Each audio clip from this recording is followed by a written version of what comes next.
In war, all means are justified. That is the brutal truth. And that is exactly what happened in the industrial battle between two geniuses. First, there was Edison, a man of immense wealth, unwilling to yield his crown even as he realized his era had outlived its time. Then, there was the young Tesla, a visionary with ideas that simply didn't belong to that age. One was fighting for his empire, the other, for a future the world wasn't yet ready to see.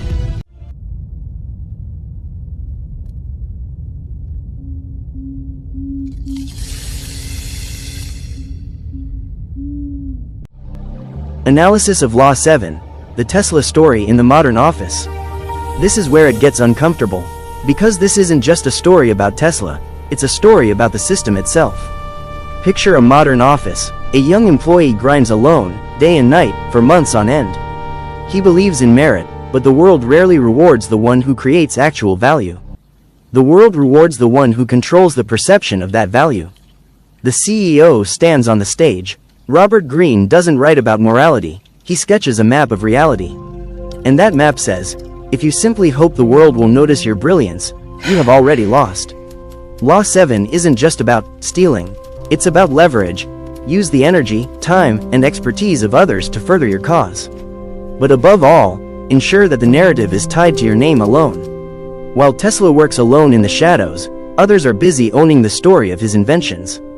There are people who create value, and there are people who own the history of that value. Guess which one usually becomes the legend? Have you ever known that hollow ache?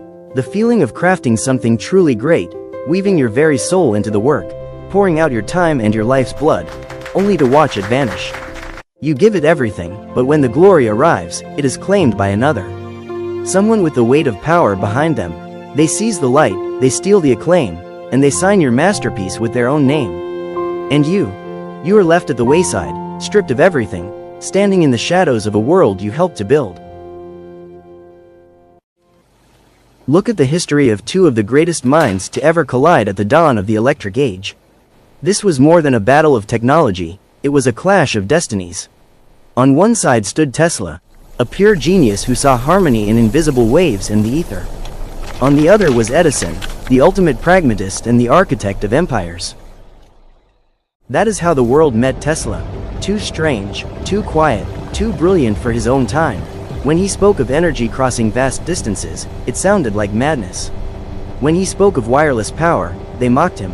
When he said electricity would transform civilization, they dismissed it as a fantasy. But the trouble with great ideas is that they arrive long before humanity is ready to grasp them. People aren't afraid of the dark. People are afraid of a new light. Because a new light always shatters the old world. And with it, someone else's power, someone else's wealth, and the arrogance of those who believe they control the future. Perhaps that is why every person who actually changes the world is first called madman. Tesla heard the hum of motors long before they were ever forged in steel. He didn't need sketches to begin his work. He could design, assemble, and even test a machine within the laboratory of his own mind. In his imagination, he saw every bolt and gear, tracking the slightest wear and adjusting the mechanics long before his pen ever touched paper. To him, physical reality was merely the final stage of a process that had already been perfected in his thoughts. Tesla crossed the threshold of Edison's company with a heart full of hope and a mind teeming with the blueprints of tomorrow. He didn't come to the established master seeking fortune, he came for the chance to breathe life into his visions. Yet, where Tesla saw the dawn of a new era, Edison saw only a more efficient machine. To him, the young immigrant was neither a partner nor a peer, he was merely a rare, sharpened tool. A living resource meant to multiply the wealth of the Edison empire, while the creator himself remained cast in the shadow of his master. Tesla didn't know how to simply fix things. His mind refused to accept half measures. When Edison tasked him with repairing his cumbersome and temperamental generators, Tesla didn't stop at patching the flaws in another man's blueprints. While other engineers struggled to tame the sparking brushes and the constant overheating of the old machines, Tesla saw the very core of their inefficiency. He would close his eyes and, in the silence of his imagination, completely rebuild the design from the ground up. Where Edison saw a problem, Tesla saw an opportunity for evolution. He didn't just return the equipment to service, he gave it a new life. One by one, he introduced 24 different machine types, perfected versions of their former selves. These weren't mere corrections, they were a triumph of intellect over the raw force of metal. Tesla had created something that surpassed the very vision of his master. Tesla worked with a feverish obsession, blurring the lines between day and night. With every new blueprint, with every mechanism brought to perfection, he was unconsciously trying to prove to his idol that he was worthy of standing by his side.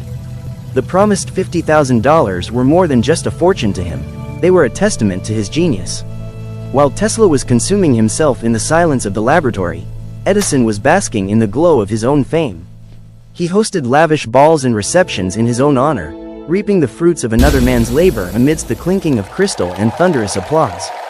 Without realizing it, Tesla was building Edison's pedestal with his own hands, turning his sweat and exhaustion into gold for someone else's crown. He was constructing the greatness of a man who saw him as nothing more than another replaceable part in his vast machine.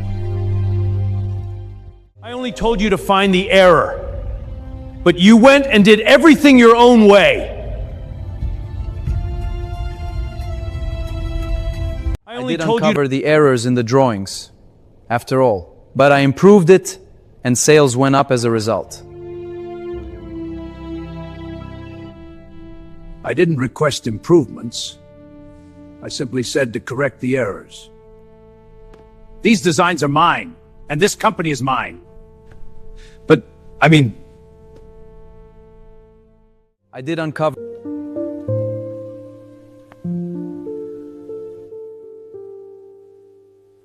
But you gave me your word, Rama. If sales increased, I was supposed to receive $50,000.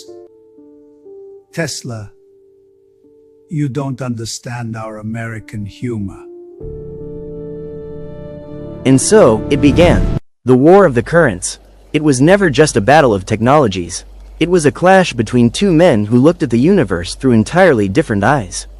Tesla lived inside his own ideas, while the world around him boiled with scandals, headlines, politics, fear, and money. He just kept working. Day and night, creating, inventing, dreaming. He cared for nothing but science, nothing but the future. But Edison saw it differently. He was already standing at the peak, and he had no intention of surrendering his crown. And so, the dirty war began. The newspapers began weaponizing fear, terrorizing the public with the dangers of alternating current. Public executions of animals, slander, paranoia. Edison tried to convince the entire world that Tesla's inventions were deadly. Because to admit the truth meant admitting one terrifying thing: that a man had arrived who was simply better than him. Perhaps, deep down, Edison knew that Tesla's system was superior. But to confess it publicly would mean tearing down his own myth. And so, he chose silence. A silence that lasted until his very last breath. In the end, each of them claimed exactly what they sought. Edison won his era. He seized the power, the fortune, and the fleeting triumph of the moment. But Tesla won the future. The brutal truth of history is that it rarely rewards the ones who worked the hardest. It crowns those whose legend the world remembers best. One remains in the books as the master of his time, the other, as the architect of a future we are still trying to comprehend. Edison lit up our homes. Tesla lit the way for humanity.